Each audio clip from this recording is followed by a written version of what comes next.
Thank you for joining today's podcast, Old College Try. I'm your host, Matt Carpenter, joined today by Peg Keough, our staple, our fairy godmother of financial aid. Got a great guest today, Joe K, that's going to talk all things test scores, ACT, SAT. Should we send them? Should we not? Do we have to take them? What are our best practices there? And also, we got a little bit of breaking news in our world. So a big FAFSA announcement from the Department of Education happened this week. We unpacked that a little bit at the top of the episode. Thanks for joining us. Okay, everybody, welcome. World famous guest today, very special guest. We get to call him our own, Joe Korfmaker. And of course, the fairy godmother of financial aid herself, as usual, Peg Keough. Joe, Peggy, hi, good morning. Hello, boys. Happy to be here with you this morning.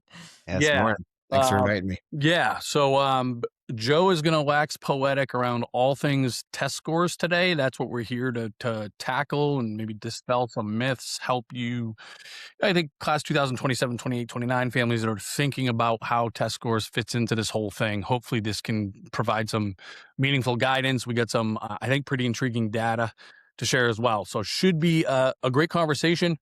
Before we get to Joe, just something that's timely in the news. In the news in our little niche world here. And hopefully none of you experienced this, but there was kind of a breakdown, shutdown of the FAFSA. Wasn't working the last couple of days, causing some frustrations with users, students and families and colleges as well. However, it was for a very good reason. It was basically an update. Okay. And a somewhat, although it might not sound like it, meaningful update, significant update, where now, and there's a few updates, but the headline is that now when somebody submits the FAFSA, they get to see the results instantaneously. Usually this took 2 or 3 business days. Same with the colleges. They'll get this instantaneously. As soon as a user submits a FAFSA for the first time or makes a correction to the FAFSA, that's all going to happen in real time. Now, first of all, we oftentimes will point fingers at the Department of Education or the colleges and, people that we want to blame for some of the reasons that college has become unaffordable for so many. But when they get it right, we got to give credit where credit's due. FAFSA was a mess a couple of years ago. They put their money where their mouth is. They brought in a new kind of the CEO from College Board. And I don't know if that individual deserves the credit, probably some, but they've really up their ante. They've made the FAFSA easier to access, easier to submit. And this matters because especially for students that are doing this by themselves or for parents that, maybe there's English is a second language or they're not very savvy on the computer. It's a real deterrent. We see this to being able to go to college. So it matters because it's going to help more families make college more accessible, more affordable, and a practical, among other things, but 2, I guess, practical reasons for why this update matters is that if a student or a family makes a mistake on the FAFSA, they might not know that, or they might not know it too late, or they might not know how to log back in, and all of a sudden they put a wrong number somewhere, and that college becomes unaffordable. So now they kind of get to fact check in real time what got submitted.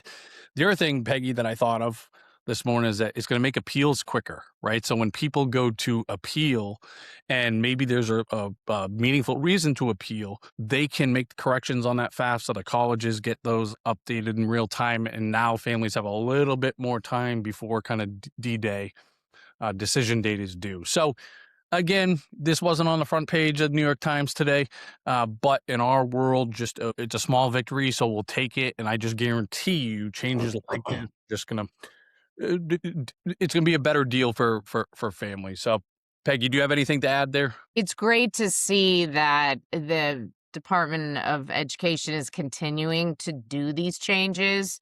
They did some stuff that was great for the beginning of last year, and they're watching, they're seeing where the issues are, and they're just really trying to make it easier for families. So it's a win. We'll get into this in more detail in a couple weeks on the podcast and why this all matters, but it's awesome that families will be able to see that student aid index right away.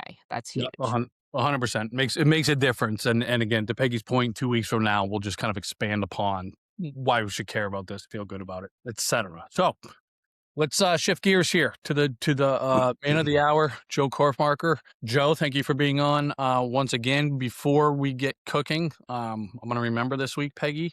Like we ask of all guests, we ask you to give us a song for the audience. Give us a tune that we'll add to our playlist, too, our master playlist that we'll share. But what song should people listen to today, Joe? Yeah, it's an easy one for me. And again, thanks for having me. And as we are getting into summertime, it's a top summer song for me. It's going to be Wagon Wheel, the Darius Rucker version. My favorite song out there. I can listen to it all day long. So you should definitely add it to the list. Sing along, crowd pleaser. I was thinking of Peggy that asking him to do a verse for us, but we'll see how we do. I don't want to scare the audience. We don't need to do that. Yeah. That's a great show. Well, before we get into, again, kind of the nitty gritty, I just always interested to hear about whenever we have a guest on kind of their trajectory. So let's go way back, Joe, and we'll do a Cliff Notes version of this, but where'd you grow up? So actually born in Little Rock, Arkansas, but only spent about 7 years there and then moved to New Jersey. So my dad could actually create Claritin at Sharing Plow. That's our claim to fame. He was on the team that brought the allergy medicine Claritin to market. So that brought us to New Jersey. Okay. And I've lived in New Jersey pretty much my whole life since then, since 7 years old. In the college in a different place. And I'm actually back in my hometown now with 2 young kids. Go. Siblings growing up? Yep. One older sister, about 5.5 years older. Fun fact there, me and my sister have never had a argument, if you can believe that. You don't get that every day. Yeah, that is a fun fact. You're an agreeable guy. I guess that makes sense. Yeah, so and then where did she go to college? Yeah, we actually went to the same college. I followed her to St. Joe's University in Philadelphia. She ran Division I track there. I played rugby. Awesome. You were also captaining our high school basketball team, if I remember. I was. Right. That's a good call. Yes, I was. And our senior year, we had the most wins in 20 years. No big deal. No big deal. And what was your okay? So obviously that makes sense to me because I was actually a question of mine of why St. Joe's. I'm sure your sister going there and whatever, you being on campus for most of high school every year had a lot to do with that, and presumably enjoying yourself. And she had a great experience. What was the, if at all, the financial piece of the puzzle? Was that a thing at home at all? Were you involved with that? Is it how did that enter the conversation, if at all? Yes. So it's funny. My dad actually had a rule where for my sister, she could run Division I track if she wanted, but he didn't want any type of athletic scholarship, which is very odd. But he thought that like they would own her then. And she did get a Division I offer to run at St. Joe's, and I think they ended up giving her maybe like $5,000, which he said was okay, and then like another 10 or so in merit based. And when I came, to apply to the schools for, financially, he really sort of, kept me in the dark. He wanted me just to focus on getting the colleges and, if I were to get merit scholarships, that would be great, but really no conversations with him about the cost of school. Got it. It's always just interesting to, I think, for us to learn, and then hopefully some of our audiences, to figure out how, if at all, those conversations happen, what we can learn, take away from it, different philosophies, right? That's an interesting one. Actually, I do remember him saying, this is back, so I applied to college or started college in 2004. But I do remember him saying the words FAFSA and not applying for financial aid because he had gone through it with my sister, and him actually saying the words like, it takes too long. The zip code we're in, we're never going to receive financial aid. So who knows? It's possible that if he did go through it, he would have received. But I do remember him not applying for financial aid for me because he had gone through it with my older sister and didn't receive much and didn't think it was worth it. We continue to fight that fight. I did it with my oldest. I didn't get anything. My neighbor didn't get anything. My nephew didn't get anything, right? We are fighting that fight every day. Okay, and so before I do want to get to the task at hand, pass the mic to Peggy here, but give us the 1.5 minute version of you graduate from St. Joseph's, and here you are, an expert at College Aid Pro. And I do want to say, since this topic today is on testing, that I took the SAT twice and my highest score was a 1010. And I got into multiple colleges. I had a lot of good activities, good GPA. This was before test optional was a thing, so I had to send them. And all the students I work with, they come to me, they're bummed. Oh man, I got a 1250. And I'm like, man, you got 200 What's points your higher. bump? What's your Yeah, bump? exactly. But I do have some students that don't do great on the test, and we talk about it. It's going to be okay. You will get into college. I did. So I went to St. Joe's and went straight to graduate school from St. Joe's at Seton Hall University. I knew at the time I wanted to be a school counselor in the high school setting. That was my goal. And in New Jersey, like other states, you need a master's degree to do that. So I went to graduate school, and about a year into graduate school, I actually got an offer to do school counseling at a private school. You don't need a degree at St. Peter's Prep. And so I started working there for a woman on maternity leave in 2009 and was a school counselor and learned the college counseling piece on the job. And then finally finished my degree in 2011. So I had my master's in school counseling and a couple of years working at a private college prep school where I was really focused on the college admissions piece. And then took that knowledge, that experience, went across the river to New York City at a private high school, and was a college counselor and then director of college counseling for about 7 years or so. And then I went to the private sector and worked at another company doing private college admissions counseling, visiting colleges, and helping grow one-to-one college advising in various fields. So did some growth work there with the company, and now I'm here with the College Aid Pro doing what I love. That's why I think one of the things that makes Joe K so credible and a great part of our team is that again, he's just kind of seen every perspective here: the college counselor side, the student side, the parent side, the college side. And I think that has and all that experience with all those different perspectives is makes him a little bit unique in terms of helping families and students navigate this process. Yep. So that's Yeah. why he's here today. Yeah. Yeah, did admissions counseling at a smaller private Northeast college, and it was great to be on the inside and see exactly how the process goes of reviewing students and admitting them, what factors they're looking at, and yield rate and demonstrate interest, all that. Okay. I love that you shared about your SAT scores, so I'm going to do the same thing. I don't even remember what they exactly were, but to your point, Joe, they were like maybe 1,100, and I Yeah. did fine. I got into a bunch of schools, so I know things are different. It was a bit ago, but colleges still look at the whole student. Joe had activities, he was a leader, yada, yada, yada. So just keep that in mind around the mania. It drives me crazy when parents show up and they're like, yeah, my kid got a 1,300. I'm like, that's an awesome score. Okay. So I love that you shared that. So I thought I would chime in. Okay. So now let's get into the nitty gritty. Let's talk SAT first. So just give us a really good overview, Joe. Like, what are the sections? How is it administered? Well, just go ahead and go through that part and I'll kind of tee you up on the pieces. So Yeah, SAT for sure. that have heard of Yeah. it and they don't know anything about it besides that. And when I actually worked in New York City, I was the test center coordinator for about 4 years. So we had 500 students coming to our school for every SATs. And I had just piles and piles and boxes of the SATs for many years. So I still have nightmares about that. But know the SAT very well. And it's changed over the years. So, since when I was taking the SAT till now, at one point it was out of 2,400.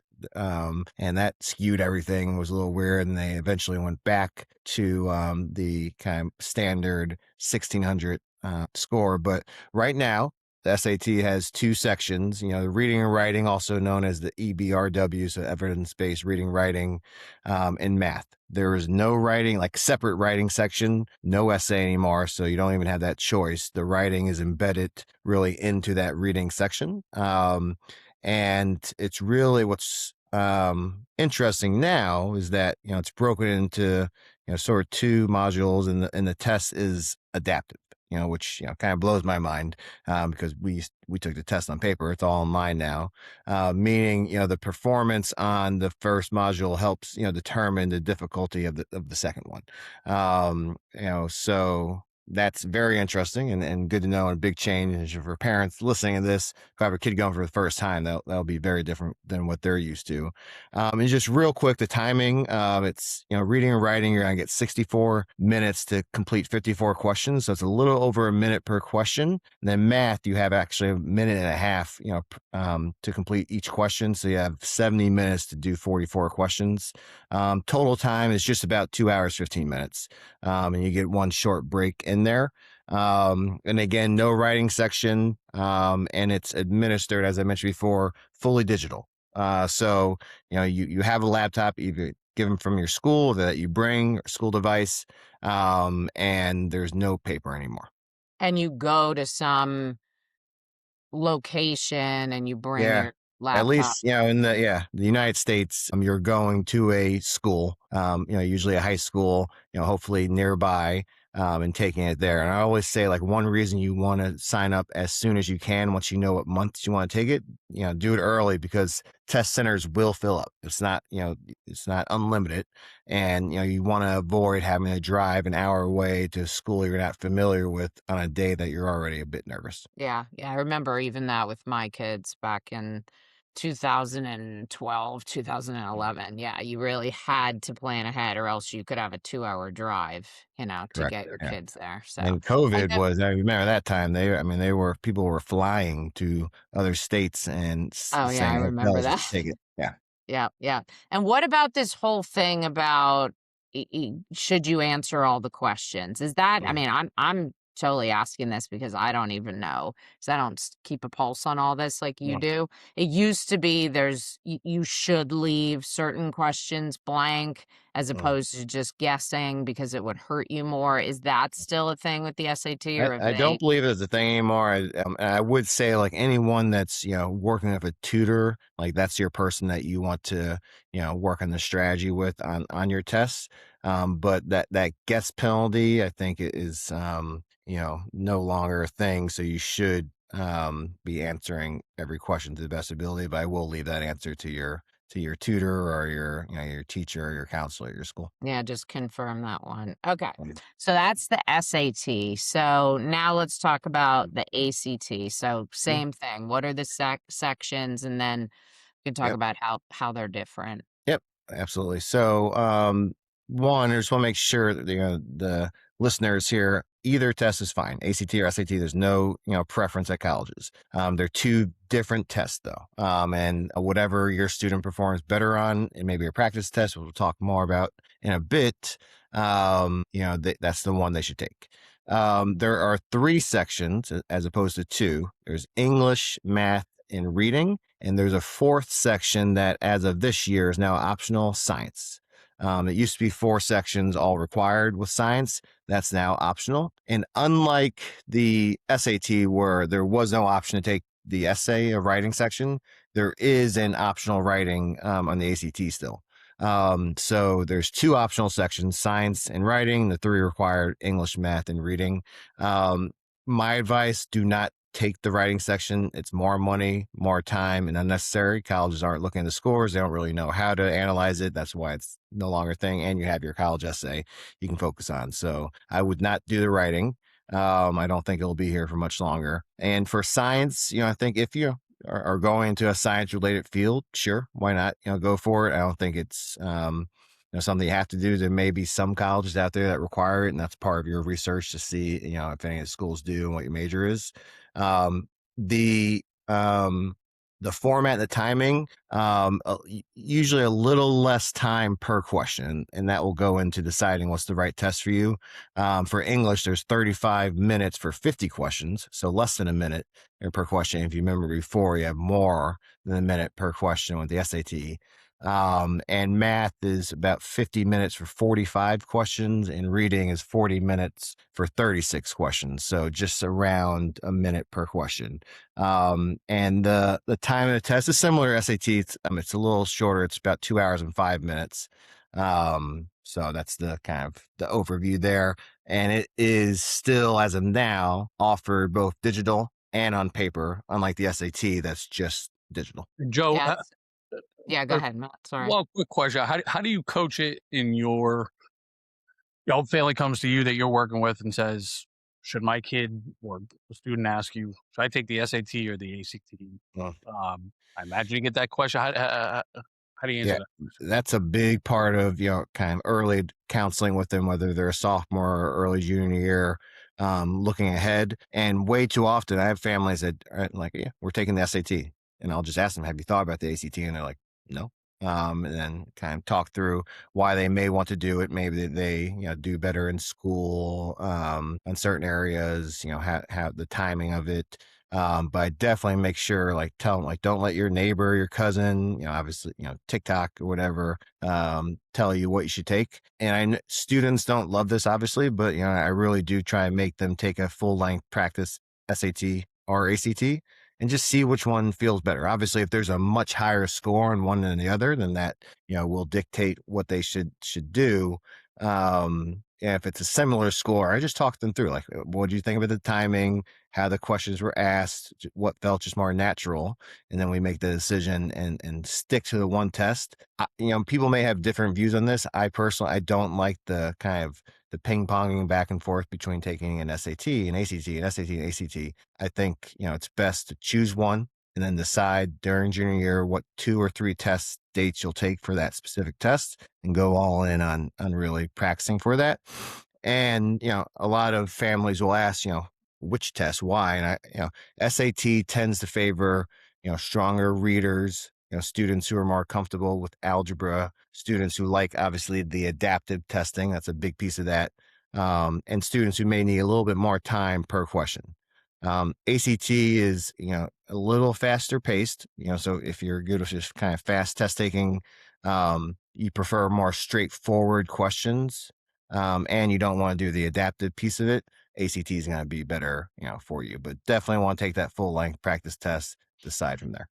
Do you have like I don't know, a recommended max for like, here's how many actual tests is like too much, or don't go above this, or once you've taken it Yeah. 4 times, whatever the number is, Yeah. you kind of are where you are. Do you have a best practice there in your mind? Yeah, correct. Yeah, I think that unless you get a perfect score the first test, you should take it at least twice, Okay. and really the maximum 3 times. Reason being, there is research out there that shows like the tests really don't improve once you go over that 3rd time of taking it. It's also a lot of time commitment, leading up to the test, prepping for it, money, time of day to actually, 5-6 hours on a Saturday to get there, sit down, prep, take it, all that. It's time consuming.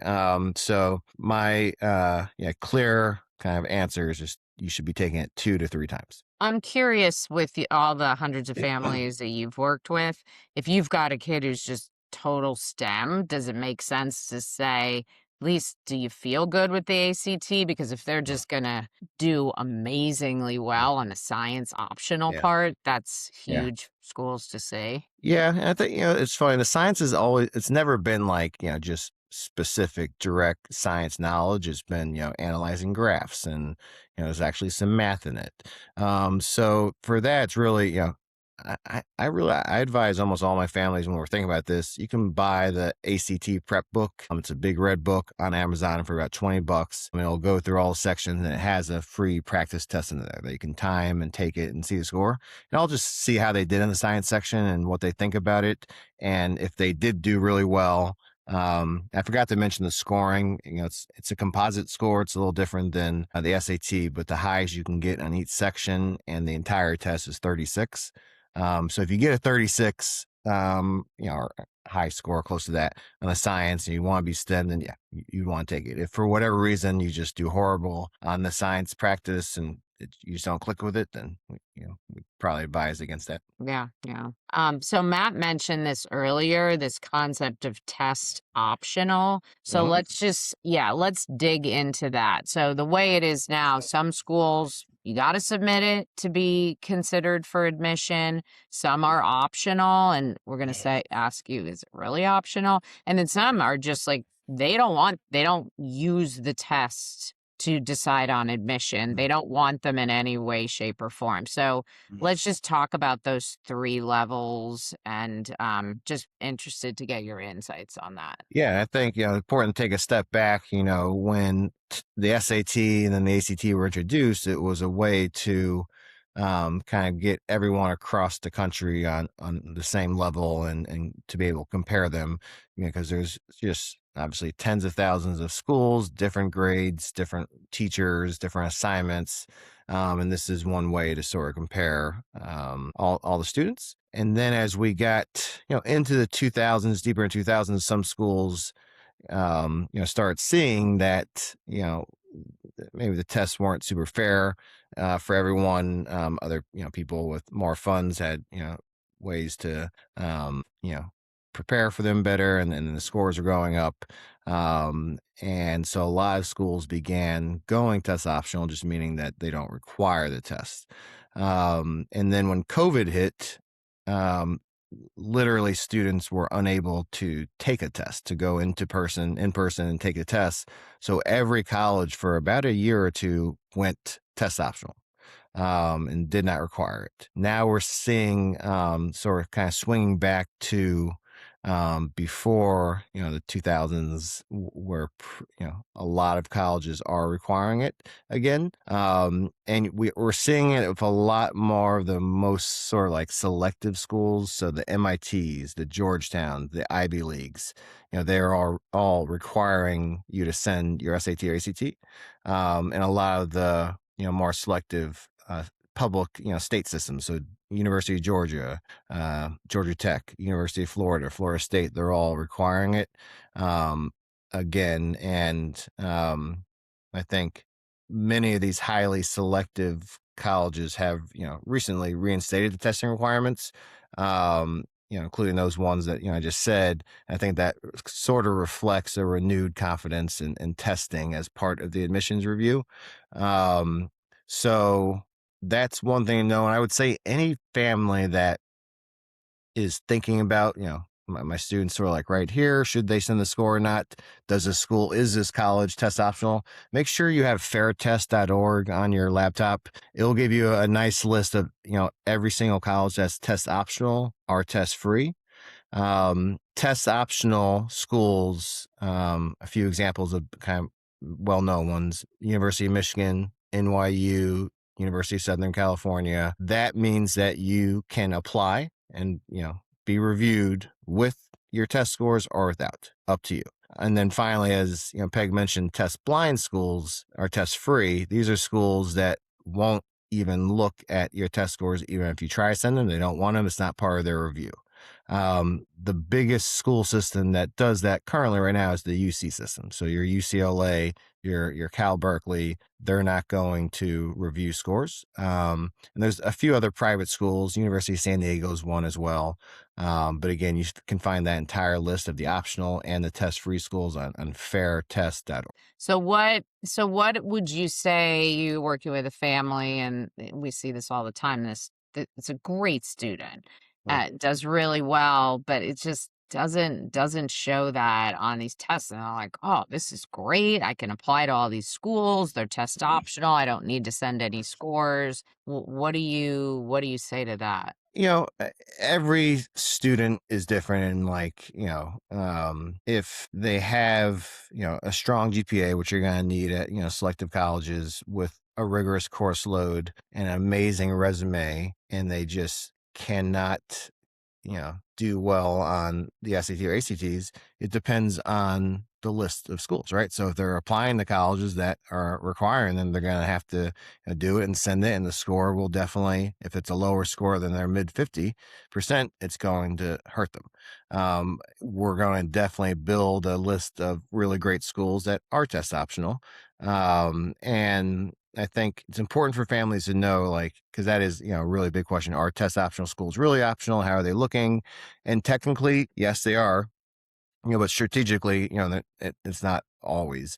I think again, there's different buckets of schools, but at highly selective colleges, students who submit strong scores are often admitted, at higher rates than students who don't.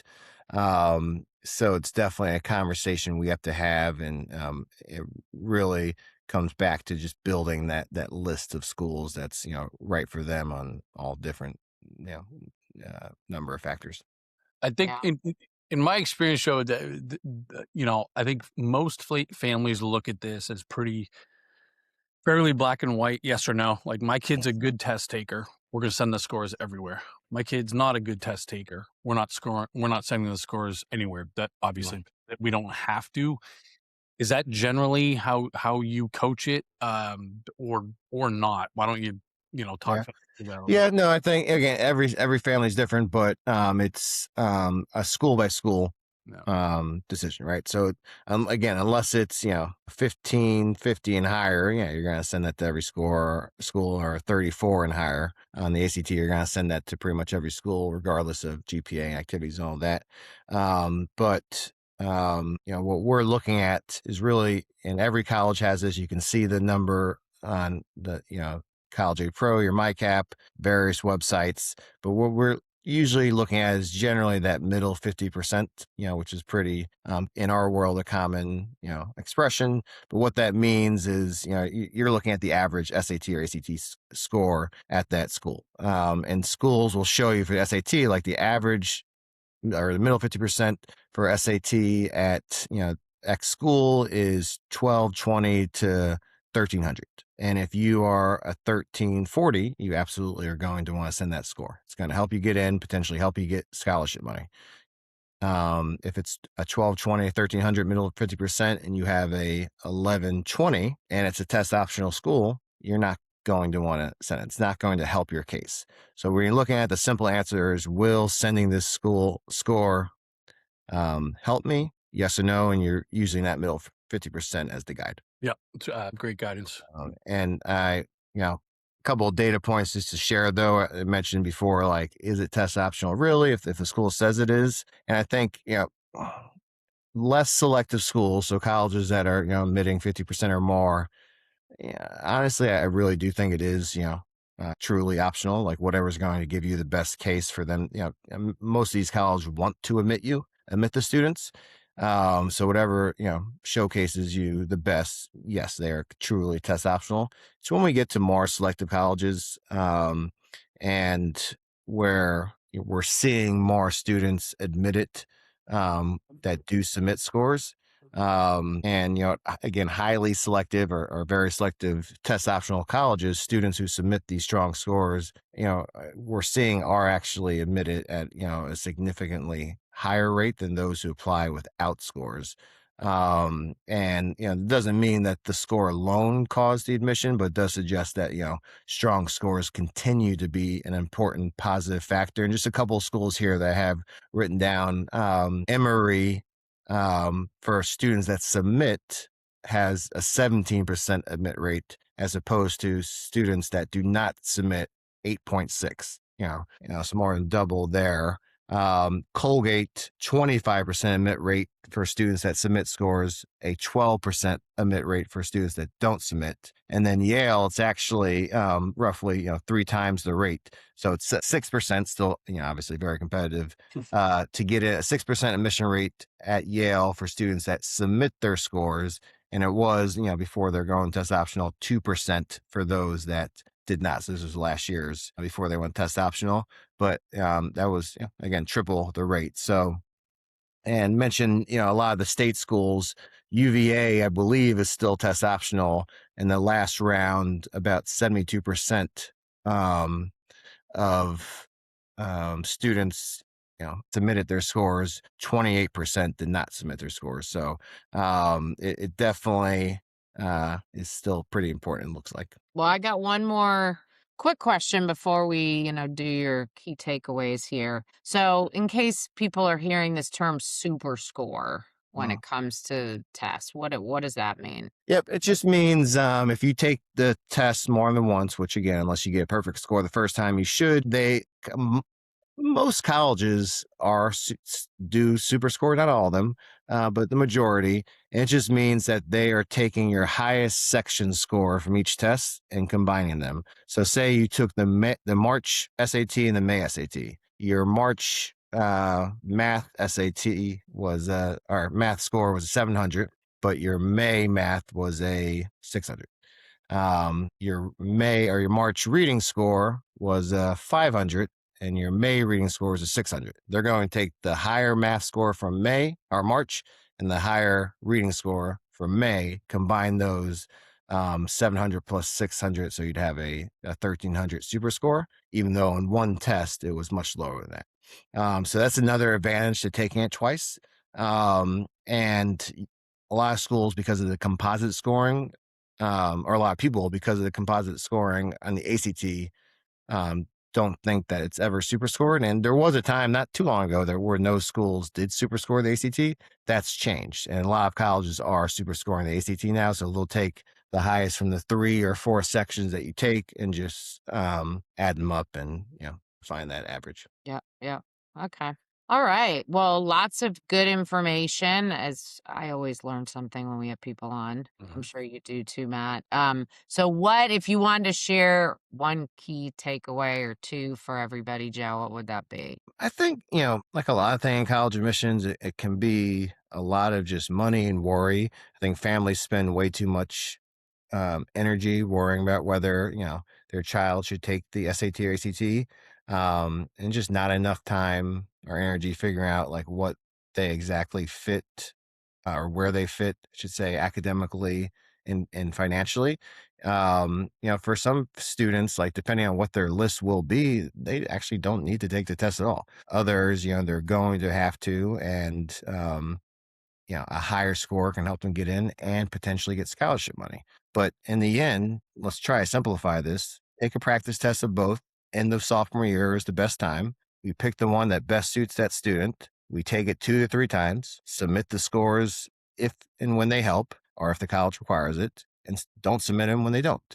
And great college lists and affordability strategy will impact your child's future far more than a 2-hour test. Yeah. And I'll just share, like we do routinely, some of the stuff that Joe's talking about, the middle 50%. You can go to mycap.collegeaidpro.com. If you haven't set up your free account, do it. We will tell you that on your school. So you don't have to go find it on a website for the school. And then you can see, oh, that's where my kid falls with GPA and SAT and ACT scores. So that's all there for you, as well as merit scholarships and just a ton of information about every school. And one more layer, Peggy, that I'll add, that we could do a whole nother episode more focus on this. I had a good idea, or I had an idea around maybe like case studies, but you heard this sprinkled in here, but test scores still can have an impact and do on scholarships, right? On the affordability piece of the puzzle. So as you guys were thinking about, should I take this? Should we take the test again? Should we invest in a tutor? Something like this. Within your MyCap account, you can say, well, what if my ACT went from a 24 to a 27? How would that change the amount of my scholarship at my favorite schools or whatever? Or if I get it up, my SAT up 100 points, which colleges are going to give me more scholarships as a result? So again, there's still going to be scholarship opportunities, even if we end up going test optional or we just don't thrive on these standardized tests, but it's still relevant, right? So just want to sprinkle that in there as well. But Joe K, learned a ton. I really appreciate the practical guidance as well. And I think if you're a parent listening, you have a rough overview of what the game plan is here. Yeah, I do. If you don't mind, just real quick, I will be super transparent, as I was with my fairly, not great SAT score. I've changed as a counselor where, 10 years ago, I would tell, students, don't like drive yourself and parents drive yourself crazy looking at scores and trying to improve them, taking that third test. What you have is fine. Colleges have become way too expensive. And scores are looking like they matter more and more. So again, try to simplify it before, take a practice test, see which one you do better on, take it 2 or 3 times and do your best. But I do want to emphasize that it is important. It is like your son or daughter should take it 2 or 3 times, try to get their best score, and where the score is where it is. And we'll build the list, or finalize it around that. But it is, it's important again, and can really matter with, scholarship money again, which the MyCap platform will show you, which is really awesome. Good way to end it today. Joe, thanks for coming on, man. Hopefully we can have you back again someday. And if this guy resonated with you, go find him on our website, write into support@collegeaidpro.com. We'll put you in touch with Joe K directly. And thanks, guys. All right. See everybody next time. Okay, thanks for tuning in today's episode of Old College Try. If you got anything out of it, please follow us. Please like us. Please share us. Thanks, as always, for tuning in. We were joined today, myself, Matt Carpenter, and Peggy Keough, by our very own in-house guest at College Aid Pro, Joe Korfmaker. Thanks for Joe for coming on. Thanks to our producer and editor, Aya Masood. Did I get that right?